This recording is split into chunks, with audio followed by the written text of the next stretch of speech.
Farming is not just an occupation, it is a lifestyle. And farmers are really the world's greatest conservationists because they depend on the land to provide for them as much as we depend on the land to provide for us.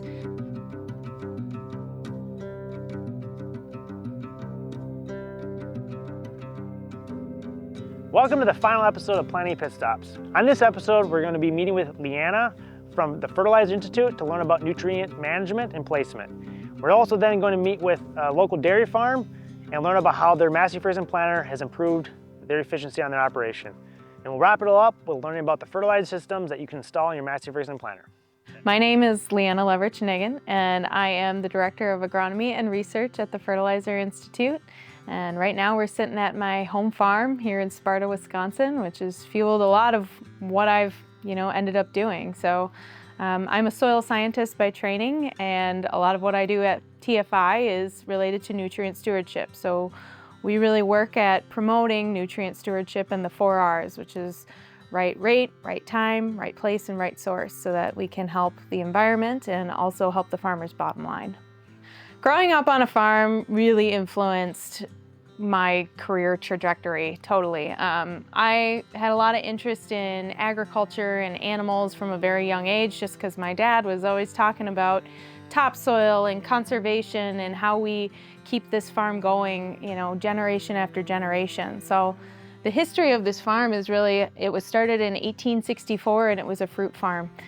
So up on the hill back there, there was an orchard with strawberries and cherries and apples and all kinds of fruit production. And with the changing economy and changing times, it evolved to being kind of a little bit of an everything farm.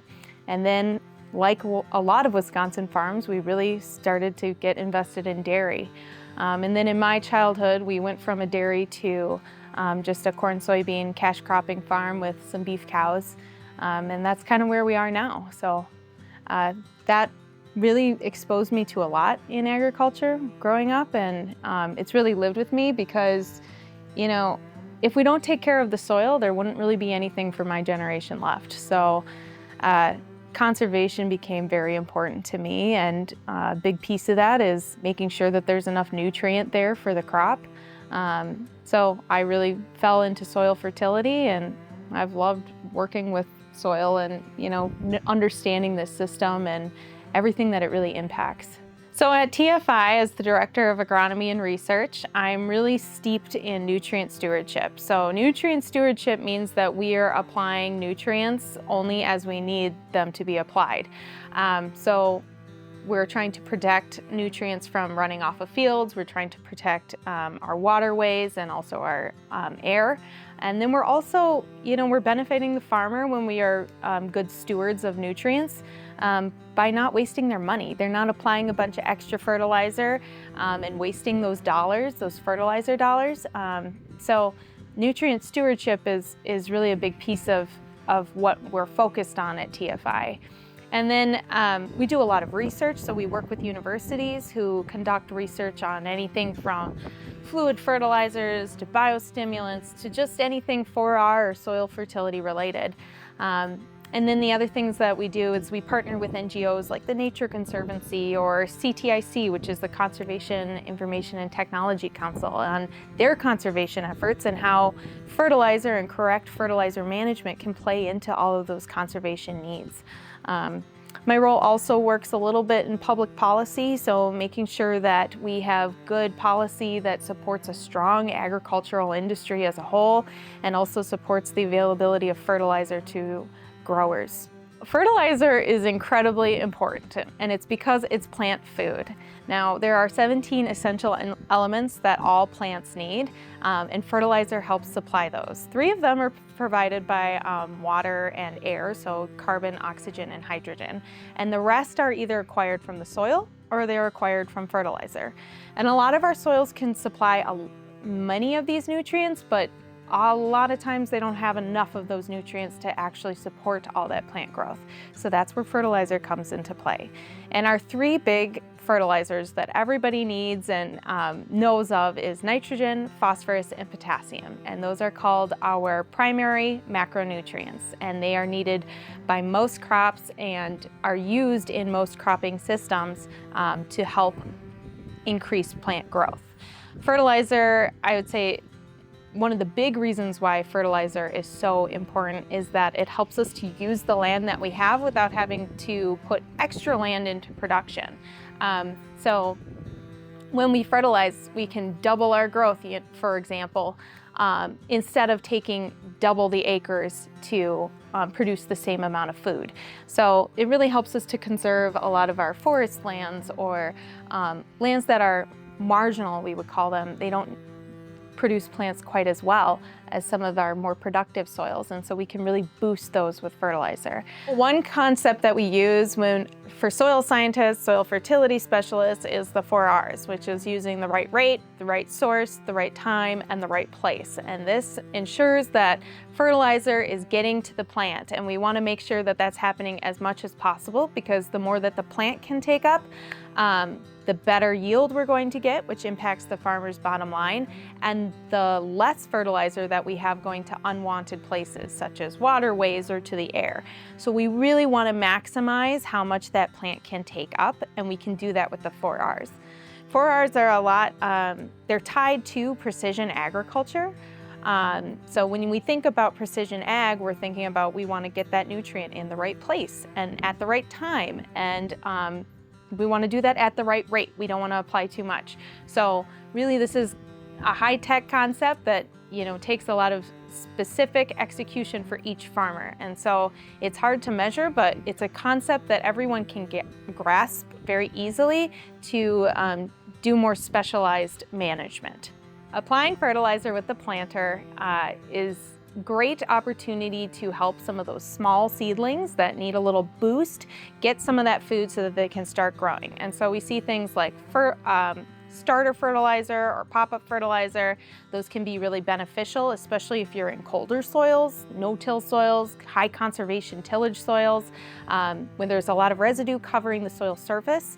The surface is not black, and so it's not heating up as quickly as soil that's already been tilled. And when the soil is not quite as warm, then we have slower microbial activity, which means that the nutrients are not being released quite as quickly from the soil. The roots are growing a little bit slower, and we also have slower translocation of that nutrient in the soil. So that's when a pop-up or a starter on your planter can really make a big difference. One thing that I will mention with starter or pop-up is those nutrients that you are applying should be part of your entire system. So this isn't an extra value-added product that should be separate from your nutrient system. These are all part of your whole nutrient management plan. So you can get, say you need to put on 150 pounds of nitrogen, you put on some with your starter and the remainder either in season or pre-plant. If you're looking for something different, or if you're wondering if there's a new practice that you want to implement, or maybe a new fertilizer system that you want to try out, my recommendation is always to just try it a little bit on a few acres, see how that pans out for you, and then start making changes from there. So we often talk about fertilizer at TFI and its importance, and a lot of research is out there on fertilizer and its impact, and there's roughly this number between, anywhere estimates from 30 to 60% of our food production is due to fertilizer. It's incredibly important that we protect access to fertilizers in general for our farmers. Farmers depend on it for their livelihoods, and also our world depends on it. We need fertilizer to feed our world. There are places in the world that don't have as good of access to fertilizer, and it's oftentimes you see it reflected in their economies, that they don't have that same stable food chain.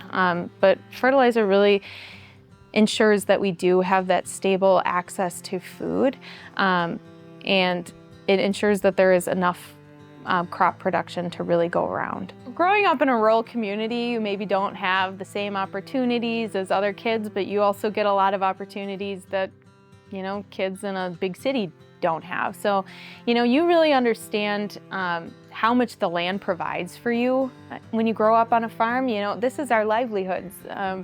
We're not depending on just other people, but we're depending on the land. And so that really changes the way you think about your system, and not just the land, but also animals. We have a greater appreciation for animal agriculture and knowing really how your food comes from you know, from an animal and gets to your plate. And it doesn't just come from the grocery store. And so I've always had that perspective, and I remember going to college and meeting students who don't come from smaller communities or don't come from a farm, and to them, food comes from the grocery store. And that was a real big kind of like reality check moment for me, where I realized, you know, not everybody has this perspective. And so it is unique to come from this rural background and to have that perspective. This farm is definitely cherished by everybody who has lived here. We're the 5th generation, and definitely see this farm continuing in the future. It's had a long history, but really we just want this to live on. We want to conserve our soil. We want to make good financial decisions. We want to invest in good things like our grain system and good machinery that'll get us through, and you know, we're really investing in the land. And so all of us really care about this land and making sure that it's around for many, many more generations to come. Farming is not just an occupation, it is a lifestyle. And farmers are really the world's greatest conservationists because they depend on the land to provide for them as much as we depend on the land to provide for us. So we are always looking at how we can take care of our own resources here. Farmers are not just worried about the topsoil and preserving the topsoil, they're also worried about the water on their land. They want that for their animal operations as well. And so with fertilizer, we've learned over years and years of research that things like having a homestead in the same place where you have constant manure application to it, it can raise that soil test phosphorus level. And now we've learned that phosphorus can get into our waterways. Those are things that we didn't know, and they take a long time to correct. And so the mistakes of 50 years ago when we didn't know what was happening, those are the problems that we're dealing with today. And so we have to understand that agricultural science is slow. Every time that we want data, we have to wait a full year for the growing season to go by. And so we're always learning something new, but in order to implement those changes, it can take decades. So we are learning a lot. We are looking to change a lot. We're looking to be better conservationists and you know, help with reduced tillage and to be more specific with our nutrient applications to protect our waterways and to protect soil health with more biodiversity. There's lots of things that we've learned over the years, but it's taken decades to learn about it. And I promise, though, that farmers want to take care of this more so than anybody else because it's theirs to take care of, and they feel that responsibility, and that land also takes care of them. After wrapping up with Leanna and her dad, we headed to a local dairy farm to learn about what planting season looks like for them. I'm Matt Schuler. Our farm is Destiny Farms. We have a dairy farm here in central Wisconsin, Marshfield. We milk around 1,000 cows, and we farm alfalfa and corn mostly. I'd be 2nd generation. My dad started the farm back in the 70s. He's still a major part of the farm. The farm started out with 9 cows, and over the years it's slowly grown to be 1,000 cows milking, and we've been fortunate to acquire enough land to be able to produce all of our own forage for the dairy cows. I guess farming's always been in my blood. I was homeschooled as a child, so when I got done at school about noon, the first thing I think about every day was going outside and what could I do that day to help out and help in the fields and with the cows, the calves, everything. So we, with the dairy cows in the spring and fall, we would inject manure with a deep rip bar, and then the spring with chisel plow bar, incorporate the manure, then we come behind with a soil finisher, work the ground up twice, and We'll put on gypsum and potash as well, and then with the planter we put on our 28%, 10 gallons 28%, and 5 gallons of 624-6. Then we come back behind that with a nitrogen toolbar and Y drops, and then later on with the fungicide with undercover. The planting season, in a word or sentence, chaos. When it's time, and it's all the way. You have to get going, and you run as long as you can, as hard as you can. We only have a short window. Like this year, I think we had probably 4 or 5 days of good weather, and that was our one opportunity to get in the fields, and that's why we actually have this planter here, because we wanted to know we can get it done in 4 days. For us, to achieve the best yields possible, with the dairy cows, we want to have the most uniformity in the stand, and with the planter itself, with the technologies on there, is like we're not guessing with the fertilizer, with the flow sense. We know exactly what we have on each row to get the best stand possible. And with the dairy cows, we want to get as much starch out of this corn as possible that can help lower input costs. So there's probably 2 main reasons we bought the planter. Number one was Massey Ferguson had the technology we wanted. There was reveal. We go into cover crop ground, cut a nice seed bed with reveal. We can pick it up on conventional till if you want to. The other technology on there was the furrow force, and basically the V-Apply HDs and the flow sense. We can really control our fertilizer and know what's going on. That was probably number 1 reason with the planter, because we had the precision row unit on there, along with the technology. Number 2 reason is probably was the dealership. Big shout out to Swiderski. If it was midnight and we had something wrong, they'd be dropping off parts. Or the first night we got started, I think it was probably 2 o'clock in the morning we were here. There was 3 guys, Jet, Cooper, and Skyler. No matter what it took to get it going, they were gonna stay here until we had that planter running. So that was huge, a huge factor in why we bought the planter and who we bought it from. Challenges during planting season, breakdowns be number 1. We're trying to get these planters in, like the planter went to a Swiderski implement last winter. They ran through it, trying to make sure that we can have the thing as ready to go as possible. They've put all the V-Applies and the flow sense on a stand, make sure everything's functioning properly, and then in the springtime, as soon as the weather is right, running water through and seed through, and just that way when it's go time, we're ready. If I could show someone from the city, I'd want to show them the passion that goes into farming and what's really happening here. We're not out here trying to destroy the ground, to abuse animals. At the end of the day, this is our income. So we want to it's supposed to be husbandry of the land, and that's what our goal is to be. We're here to to do the best we can, and so at the end of the day, it's our income. John Meyer, I work at Destiny Farms. I usually plant all the corn, work in the shop, and then like when we chop corn, I usually run the blade tractor packing the bunkers. I grew up farming with my dad and just been farming my whole life and love farming. I love planting corn. Yeah, seeing it grow and just knowing that we did a good job doing it and it's gonna make the farm better.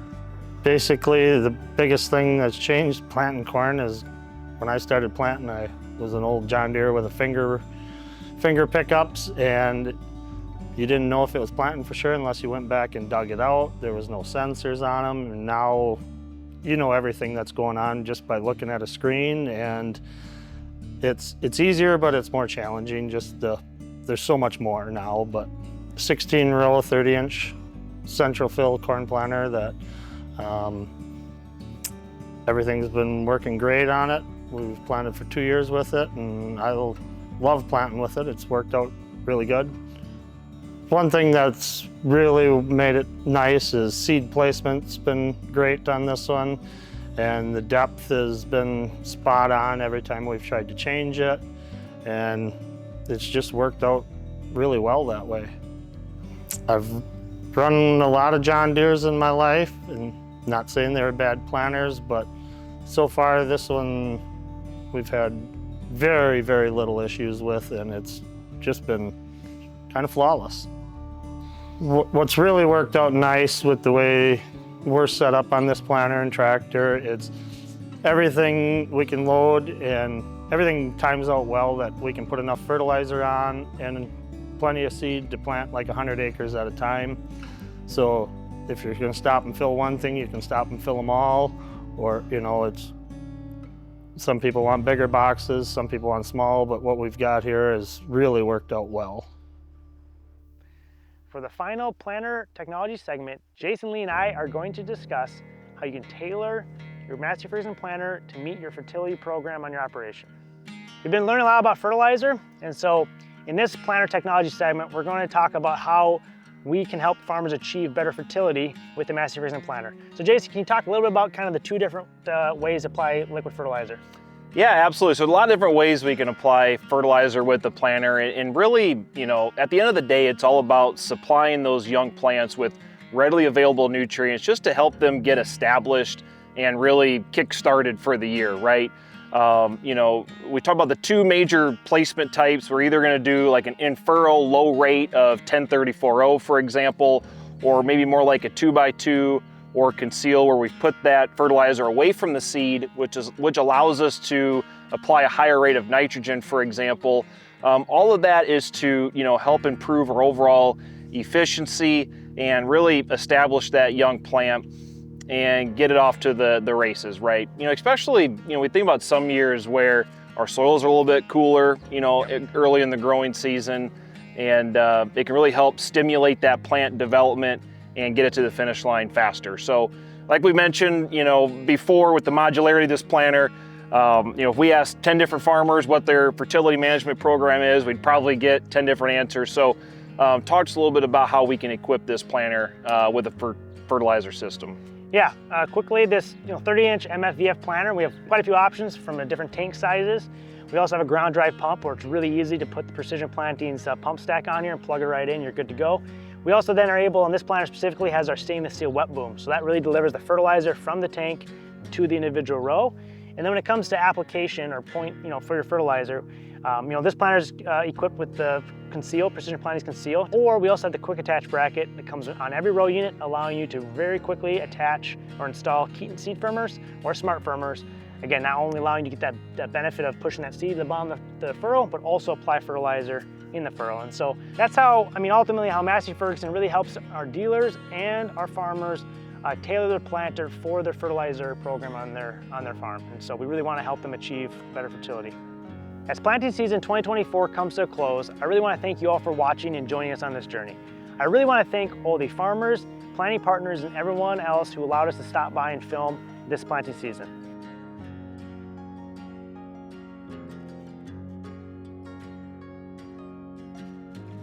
If you'd like to learn more about how Massey Ferguson can help your operation, please visit our website in the description below, or follow us on social media and subscribe to our YouTube channel.